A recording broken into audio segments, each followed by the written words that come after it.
اعوذ باللہ من الشیطان الرجیم بسم اللہ الرحمن الرحیم الحمد للہ والصلاة والسلام علی اہلہا اللہم صلی علی محمد وآل محمد وعجل فرجہم۔ محترم ناظرین و سامعین، السلام علیکم ورحمۃ اللہ وبرکاتہ۔ آج کی نئی ویڈیو کے ساتھ حاضر خدمت میں ہوں علی روحانی اور آپ دیکھ رہے ہیں ہمارا آفیشیل یوٹیوب چینل۔ آغاز ویڈیو میں حسب سابق آپ سب سے اپنی صحت و سلامتی، اہل خانہ کی صحت و سلامتی سمیت اہل ایمان میں سے جو مریضان ہیں ان سب کی صحت و سلامتی کے لیے دعائے صحت و عافیت کی دعا کی التماس، اور میرے مرحومین، آپ کے مرحومین سمیت جنہوں ان میں سے جو موحدین محبان قرآن و اہل بیت دنیا سے جا چکے ان سب کی مغفرت کے لیے دعائے مغفرت کی التماس۔ الحمدللہ پیغام القرآن سیریز کے 18ویں درس کو لے کے طالب علم سبق سنانے کے لیے آپ کی خدمت میں حاضر۔ عید کی 2 چھٹیوں کے بعد آج ہم دوبارہ سے حاضر ہوئے ہیں جی۔ امید ہے کہ تمام موحدین اور محبان قرآن و اہل بیت عید الاضحیٰ کے موقع پر اپنے قریب رشتہ داروں، پڑوسیوں اور مسافروں اور یتیموں کا خیال کر رہے ہوں گے جو صاحب استطاعت ہیں، اور اللہ تعالیٰ نے جو فلسفہ قربانی کا ایک رکھا ہے، اپنی محبوب ترین چیز کو راہ خدا میں قربان کرنا یا قربان کرنے کا جذبہ رکھنا اور اللہ تعالیٰ کی ذات پہ پھر امید رکھنا، یہ ہمیں بہترین نعم البدل عطا فرماتا ہے، بہترین اجر عطا فرماتا ہے۔ تو امید ہے کہ فلسفہ قربانی بھی صرف آج گو کہ یہ بھی پیشہ وروں کے ہاتھوں سے محفوظ نہ رہا، یہ تہوار بھی، اور اس کو بھی جناب نمود و نمائش اور جناب مہنگے جانوروں کی مقابلے بازی کی نظر کرتے جا رہے ہیں۔ ابھی بھی کچھ مخلصین، صالحین، متقین ہیں ایسے جو ان چیزوں سے پاک ہو کے صرف اللہ کی رضا کے لیے جو ہے کہ وہ کرتے ہیں۔ بہرحال آج ہم اپنے سبق کا آغاز ہم نے پچھلے سبق میں 71ویں آیت یعنی 71 نمبر آیت تک سورہ مبارکہ البقرہ کی سبق آپ کی خدمت میں پیش کیا۔ آج 72ویں آیت سے ہم اپنے سبق کا باقاعدہ آغاز کرتے ہیں۔ اب 72ویں آیت میں ابھی وہی معاملہ چل رہا ہے جی، گائے کا اور گائے کی تلاش کا، اور ایک مقتول کا جو تاجر تھا بنی اسرائیل کی قوم کا، اور قریب تھا کہ اس کے قاتل کا سراغ نہیں مل پا رہا تھا، ایک دوسرے پر الزامات کا سلسلہ جاری تھا، تو ان کا آپس میں جھگڑا اور جناب خونی کوئی معاملہ بن جاتا، خونی لڑائی شروع ہو جاتی۔ تو پھر جناب موسیٰ علیہ السلام کے پاس آئے اور ان سے عرض کی کہ بارگاہ خداوندی میں ہماری سفارش کیجئے اور مقتول کے قاتل کا پتہ چلے، اور پھر جو اللہ تعالیٰ نے جس طریقے سے ان کو پھر ایک دفعہ ہدایت دینے اور سبق دینے کے لیے متوجہ کرنے کے لیے گائے کا وہ کہا، پھر اس میں حکمتیں بھی آپ کی خدمت میں پیش کیں کہ پروردگار عالم کا شریک انہوں نے ایک بچڑے کو بنایا تھا، اور جس کلر کے، جس رنگ کے بچڑے کو بنایا تھا، اور جس مجسمے میں جس عمر کا وہ بچڑا بتایا گیا تھا، اسی قسم کی اللہ تعالیٰ نے ان سے ڈیمانڈ کروائی کہ جاؤ ڈھونڈو، تلاش کرو۔ اور پھر آگے کیا معاملہ بنا، اور پھر اس میں جو مزید اسباق تھے مختصراً طالب علم نے آپ کی خدمت میں پیش کیا۔ اب آگے کیا معاملہ بنتا ہے، آئیے اگلی آیت سے سبق کا آغاز کرتے ہیں۔ اعوذ باللہ من الشیطان الرجیم بسم اللہ الرحمن الرحیم۔ 72ویں آیت میں فرمایا گیا کہ وَإِذْ قَتَلْتُمْ نَفْسًا فَدَارَأْتُمْ فِيهَا وَاللَّهُ مُخْرِجٌ وَمَا كُنْتُمْ تَكْتُمُونَ۔ کہا گیا کہ اور جب تم نے قتل کیا ایک شخص کو، پھر تم نے جھگڑا کیا، یعنی اسی تاجر کا ذکر ہو رہا ہے، اس کے بارے میں کون اس کا قاتل ہے، کون اس کو قتل کر گیا، اور اللہ اسے نکالنے یعنی ظاہر کرنے والا ہے، اس قاتل کو بے نقاب کرنے والا ہے، کہ مقتول خود اٹھ کے بتائے گا کہ اس کا قاتل کون ہے۔ یہ ایک انوکھا تاریخ میں، اور میرا خیال ہے کہ بہت پہلی اور شاید پہلی دفعہ اور آخری بار یہ معاملہ ہوا کہ مقتول زندہ ہو کر اپنے قاتل کی نشاندہی۔ اسی لیے اللہ تعالیٰ نے مختلف نشانیاں ہماری ہدایت کے لیے، حکمت کے لیے، ہمارے قلب کی آنکھیں کھولنے کے لیے اللہ تعالیٰ اپنے انبیاء کے ہاتھوں، اولیاء کے ہاتھوں، ائمہ کے ہاتھوں مختلف نشانیوں کا ظہور جب چاہتا ہے، جس کے ہاتھ چاہتا ہے، چونکہ معجزے کا فاعل حقیقی وہ ہے، معجزہ دکھانا نہ دکھانا بس اس کی مرضی پر مشتمل ہے۔ کوئی بشر جو ہے، قرآن مجید میں اس کا آگے آپ ذکر سن لیں گے کہ اللہ تعالیٰ کی مرضی کے بغیر، اذن کے بغیر درخواست بھی کی جاتی رہی قوموں کی طرف سے، لیکن جب نہیں دکھانا تو معجزہ نہیں دکھانا، جب دکھانا ہے تو وہ اللہ کی مرضی بالکل دکھا دیتا ہے۔ تو یہ اللہ تعالیٰ نے بتایا کہ اب اللہ اس کو ظاہر کرنے والا ہے۔ کس چیز کو ظاہر کرنے والا ہے؟ کنتم تکتمون، جس کو تم ابھی تک چھپاتے آ رہے تھے۔ پھر کیا فرمایا؟ فَقُلْنَا ضَرِبُوهُ بِبَعْضِهَا كَذَلِكَ يُحْيِي اللَّهُ الْمَوْتَى وَيُرِيكُمْ آيَاتِهِ لَعَلَّكُمْ تَعْقِلُونَ۔ پھر ہم نے کہا اس مردے کو اس گائے کا ایک ٹکڑا مارو، اسی طرح اللہ مردوں کو زندہ کرے گا اور وہ تمہیں اپنی نشانیاں دکھاتا ہے تاکہ تم سمجھ جاؤ، عقل کرنے والوں میں تمہارا شمار ہو جائے۔ ثم قست قلوبکم من بعد ذلک فہی کالحجارۃ او اشد قسوۃ وَإِنَّ مِنَ الْحِجَارَةِ لَمَا يَتَفَجَّرُ مِنْهُ الْأَنْهَارُ وَإِنَّ مِنْهَا لَمَا يَشَّقَّاقُ فَيَخْرُجُ مِنْهُ الْمَاءُ وَإِنَّ مِنْهَا لَمَا يَهْبِطُ مِنْ خَشْيَةِ اللَّهِ وَمَا اللَّهُ بِغَافِلٍ عَمَّا تَعْمَلُونَ۔ اچھا جی، پھر اس کے بعد تمہارے دل مزید سخت ہو گئے، پس وہ پتھروں کی طرح ہیں، یعنی اللہ کی نشانیاں دیکھنے کے بعد، معجزات دیکھنے کے بعد اور واضح ہدایت کا راستہ آنے کے بعد بجائے دل موم پڑ جاتے، اپنے حساب کا ماضی پر انسان کو پچھتاوا ہو، قوموں کو پچھتاوا ہو، نہیں، اللہ تعالیٰ نے کہا کہ یہ تمہاری گمراہی میں اضافہ ہو گیا، تمہارے دل سخت ترین ہو گئے، پس وہ پتھروں کی طرح ہیں، یا سختی میں پتھروں سے بھی بڑھ گئے ہیں۔ اور بے شک پتھروں میں سے کوئی ایسا یقیناً جس سے نہریں پھوٹ پڑتی ہیں، یعنی اب دیکھیے، یہ تو آپ نے مثال ویسے بھی سنی ہوگی، پنجابی میں بھی اردو میں بھی، کہ پانی ٹپکتا رہے تو پتھر میں بھی سوراخ ہو جاتا ہے، پتھر بھی نرم پڑ جاتا ہے، لیکن یہ بدبخت آج تک، اس قوم کے ظالمین آج تک پتھروں سے زیادہ سخت دل رکھنے والے ہیں، یہ اللہ تعالیٰ نے خود فرما دیا، یہ آیت قرآنی پیش کی جا رہی ہے کہ اللہ تعالیٰ کی واضح آیات دیکھ کر بھی تمہارے قلوب سخت ہو گئے، پتھر ہو گئے، اور جناب علی بلکہ پتھروں سے بھی سخت ہو گئے کہ اللہ تعالیٰ کے پتھروں میں سے بھی کچھ ایسے ہیں جن سے نہریں پھوٹ جاتی ہیں، چشمے پھوٹ جاتے ہیں۔ ابھی پچھلی آیات میں اللہ تعالیٰ نے 12 چشمے ان بدبختوں کے لیے پھوڑے تھے، وہ پتھروں سے پھوڑے تھے۔ تو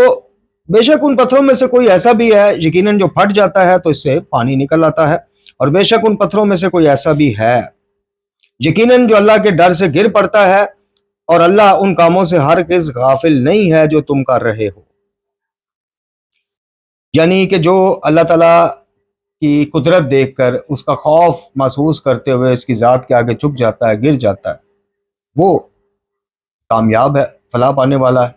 اور اللہ تعالیٰ ان کاموں سے، ان نیتوں سے، ان تمام معاملات سے ہرگز غافل نہیں جو تم کر رہے۔ پھر کیا فرمایا اگلی آیہ مبارکہ میں،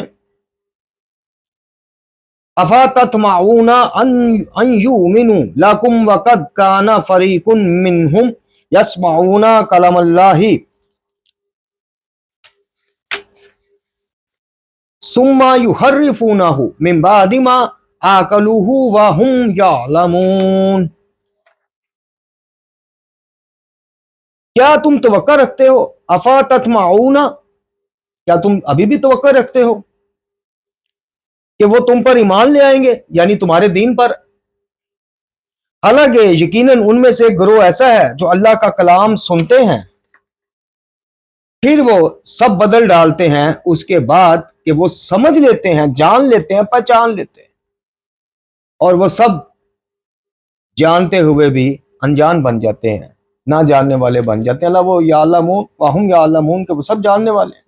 یہ اب نبی اکرم خاتم الانبیاء صلی اللہ علیہ وسلم کو اللہ تعالیٰ فرما رہا ہے، اتنی واضح اللہ، یہ وہ قوم ہے، یہ وہ بدبخت ہے، ان میں سے جو ظالمین ہیں، سارے تو نہیں تھے، کچھ جناب موسیٰ پر ایمان لانے والے تھے، کچھ خاتم الانبیاء پر بھی ایمان لے کے آئے، لیکن اکثریت ان میں وہی قرآن کی آیت کی طرف، سورہ توبہ کی آیت کی طرف آجی ہے کہ یہ وہ بدبخت قوم ہے کہ جن کے درویش اور علماء اپنی قوم کے رب بنے ہوئے تھے۔ جی مفہوم یعنی تو نبی اکرم صلی اللہ علیہ وسلم سے اللہ پاک فرما رہا ہے کہ یہ سب کچھ جاننے کے باوجود، سب کچھ دیکھنے کے باوجود، یہ ادھر موقع پہ معجزات دیکھنے کے باوجود، موقع پہ احکام الہی اترنے پر جناب موسیٰ علیہ السلام پر، اس کے باوجود تورات کے احکام آنے کے، شریعت آنے کے باوجود انجان بن جاتے تھے۔ تو ابھی بھی یہ سب جانتے ہیں، ایسا نہیں۔ آپ کو بتایا ہے کہ ان میں جناب کئی صدیوں سے تیاری تھی کہ آخری نبی نے آنا ہے صلی اللہ علیہ وسلم، جن کا ذکر تورات میں بھی ہے، انجیل میں بھی ہے، اور گزشتہ انبیاء نے بھی کیا ہے۔ ہم نے ان کا ساتھ دینا ہے، ہم تو ان کی تیاری کر رہے ہیں۔ یہ جناب بڑے عرصے سے اس میں، لیکن جیسے ہی خاتم الانبیاء صلی اللہ علیہ وسلم آئے، انہوں نے حسب توقع اور چونکہ ان کی عادت تھی کہ اللہ کے احکامات جو ان کی من مرضی کے ہوتے تھے وہ لے لیتے تھے، باقیوں کو رد کر دیتے تھے، جس کا جا بجا قرآن میں ذکر ہے کہ اللہ کی آیتوں کو بیچ دیتے ہیں تھوڑی قیمت پہ۔ کہیں کہا گیا کہ جو من پسند، یعنی مفہوم یہ ہے کہ من پسند والی شریعت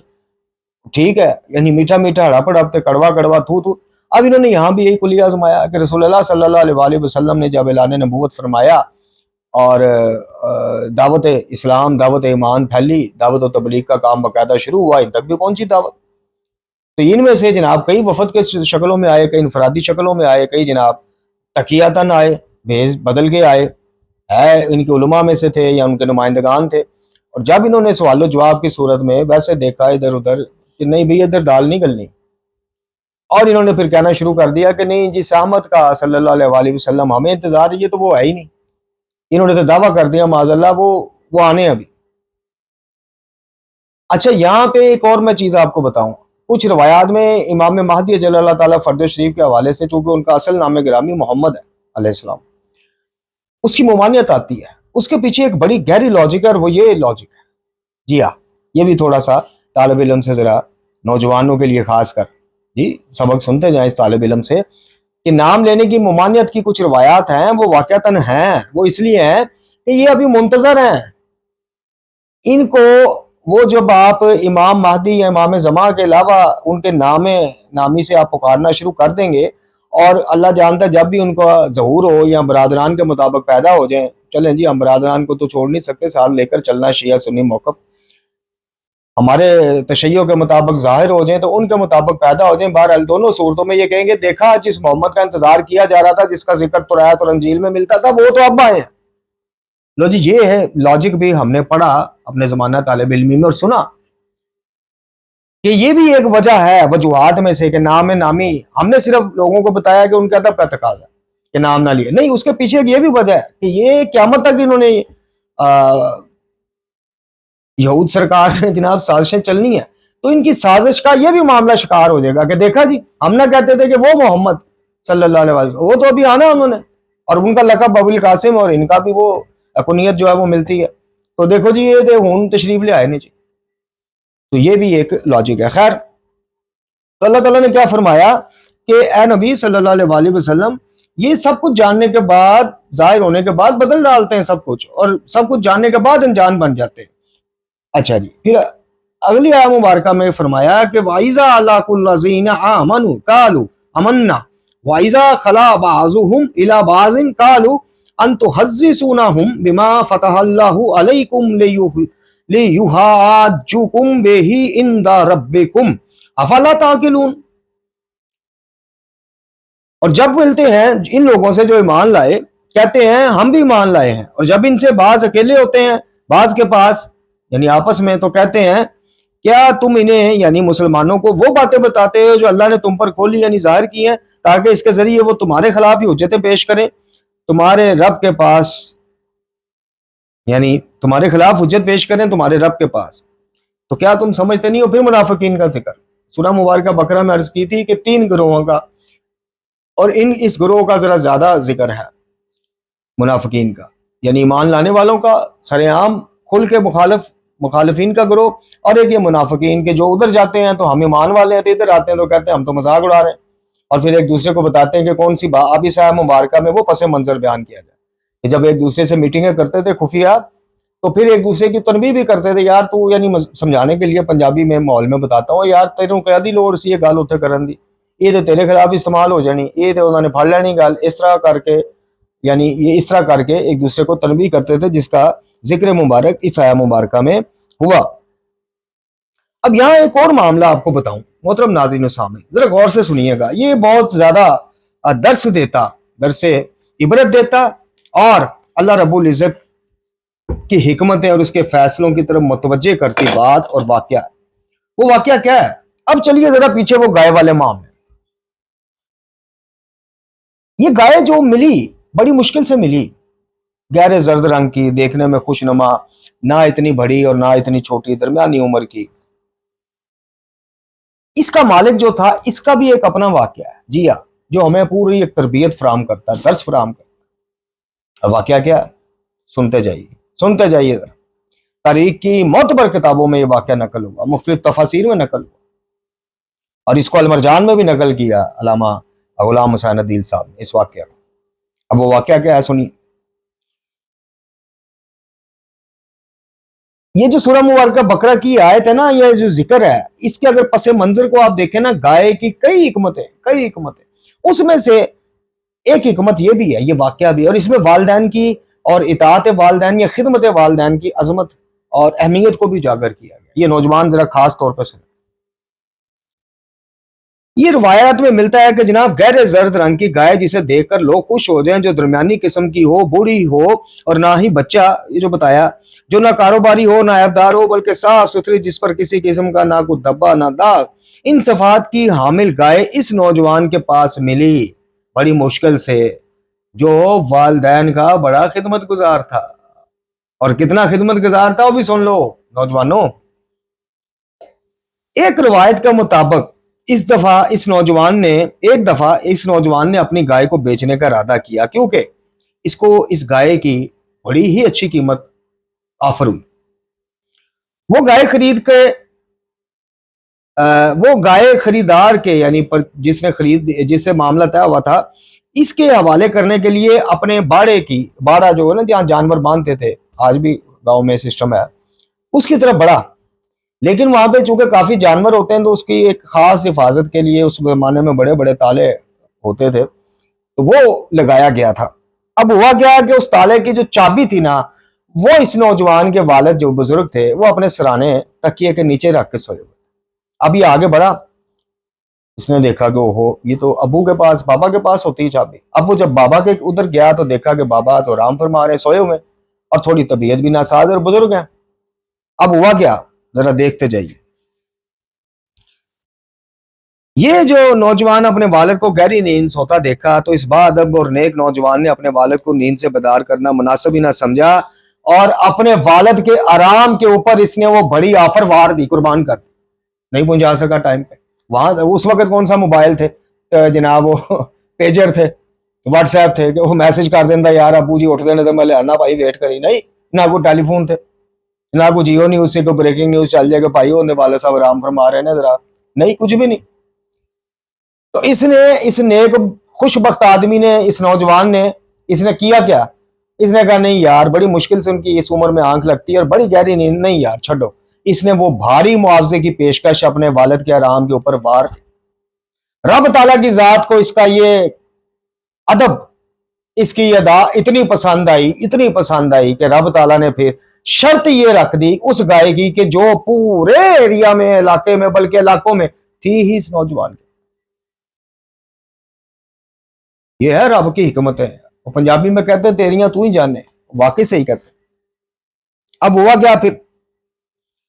اللہ تعالیٰ نے والد کے مطیع اور فرما بردار بیٹے کی خدمت کی تلافی یوں کر دی کہ اس گائے کو اپنی نشانی اور معجزہ کی علامت بنا دیا. خدا تعالیٰ والدین کی خدمت کا اجر دنیا میں بھی عطا کرتا اور بہرحال آخرت میں تو کرے گئی. بنی اسرائیل کے افراد گائے کے متعلق بہانہ بازی کر رہے تھے اور مختلف خصوصیات پوچھ رہے تھے، تو ان خصوصیات پر اسی جوان کی گائے پوری اتری، جو کہ پورے اس علاقوں میں کسی کے پاس تھی نہیں اس نوجوان کے علاوہ. اب پیچھے یہ بہت بڑا بھاری معاوضہ والد کی، اور اس نے جتلایا بھی نہیں اپنے باپ کو. ہوتا نا کہ باپ بیٹا ذرا چلو گپ شپ لان دے موڈ سے بیٹھ کے کہتا اپنے باپ کو کہ جناب دیکھ لو میں تہاڈے پیچھے دیکھو جی تسی ستے سو، میں یعنی احسان جتایا جاتا، نہیں، اس نے ذکر ہی نہیں کیا. اب جب اسی جوان کی گائے اس معجزہ نما خصوصیات پر پوری اتری تو اس سے بھی ڈبل ٹرپل معاوضے میں بنی اسرائیل والے خرید کے لے گئے. اب دیکھیں دنیاوی فائدہ بھی ہو گیا، اس سے بھی ڈبل ٹرپل معاوضہ بھی مل گیا، اللہ تعالیٰ بھی راضی ہو گیا، اور اس کی جو ملکیت میں گائے تھی اس کو اللہ نے اپنا معجزہ بھی ایک قسم کا بنا دیا، قرار دے دیا. جب جناب موسیٰ علیہ السلام کو اس نوجوان کی اس بات کا پتہ چلا کہ اس نے یہ تو بک جانی تھی لیکن یہ اپنے والد کو آرام کرتا دیکھ اس کی ہمت ہی نہیں ہوئی، تو جناب موسیٰ علیہ السلام نے ایک تاریخی بات کہی. کیا کہا انظروا، دیکھ رہے ہو انظروا، دیکھ رہے ہو الی البر ما یبلغ باہلہ، دیکھ رہے ہو کہ اللہ تعالیٰ نیکی کا نتیجہ اس کے اہل تک پھر کیسے پہنچاتا. اور سبق کو سیکھا یہ جناب موسیٰ کہہ رہے ہیں کہ نیکی کر دریا میں ڈال، یعنی تو بھول جا، اس کی ذات نہیں بھولے. بندے تو بھول جا، گناہ یاد رکھ، لیکن وعدہ ہے اس رحمان کا تیرے اعمال نامے میں صرف چھوٹی سے چھوٹی برائی نہیں نیکی بھی لکھی. تو کہا ان ضرور دیکھ رہے ہو کچھ سیکھا تم لوگوں نے کہ اللہ تعالیٰ نیکی کرنے والے کا نتیجہ اس کے حل تک کیسے پہنچا. اس واقعے میں بھی بہت بڑا ایک درس تربیت ہے ہمارے لیے. تو محترم ناظرین و سامعین، یہ تھا آج کا سبق. ہم نے جناب بے الحمدللہ اللہ کی مدد توفیق اور فضل سے 76 نمبر یعنی 72 سے 76 یہ پھر 5 آیات کا سبق ہو گیا جی. یہ آپ کی خدمت میں پیش کیا. سبق پیش کرتے ہوئے خاکسار سے دانستہ غیر دانستہ کسی طور پہ کوئی کمی بیشی ہو گئی ہو، کوئی زیر زبر کوئی اس طرح کی غلطی ہو گئی ہو تو اپنے رب سے بھی معافی کا طلبگار ہوں اور آپ سے بھی معافی کا خاص گار ہوں. آپ سب سے پھر یہی دعا کی التماس صحت کے حوالے سے، معاملات کے حوالے سے، اور التماس بھی ہے کہ ان سلسلوں کو اگر سمجھتے ہیں نوجوانوں کے لیے قابل اصلاح، سب سے پہلے تو میں اپنے آپ کو مجھے بڑا یقین کریں یہاں سے یہ 2 دن سلسلہ نہیں چلا تو ایسے جیسے میں نے 2 دن کھانا ہی نہیں کھایا. یہ روحانی غذا ہے ہماری تبلیغات جو ہے. تو اگر آپ سمجھتے ہیں تو اس دعوت کو آگے پھیلانے میں ہمارا ساتھ دیجیے گا. تعاون علی البر و تقویٰ کی آیت کے زیر انتظام زیر تحت اس کے مطابق نیکی اور خیر کے کاموں کو پھیلانے میں مفہوم پیش کر رہا ہوں. تعاون کرو، مدد کرو. تو چلیں، اور نہیں تو پھر اتنی مدد تو کر دیں کہ سبسکرائب کی دعوت دے دیں، اس کا لنک شیئر کر دیں تاکہ اس عام سادہ فہم فرقہ واریت سے پاک پیغام القرآن کی جو دروس کی کلاسیں ہیں یہ زیادہ سے زیادہ خاص کر نوجوانوں تک پہنچ سکے. وآخر دعوانا الحمدللہ رب العالمین.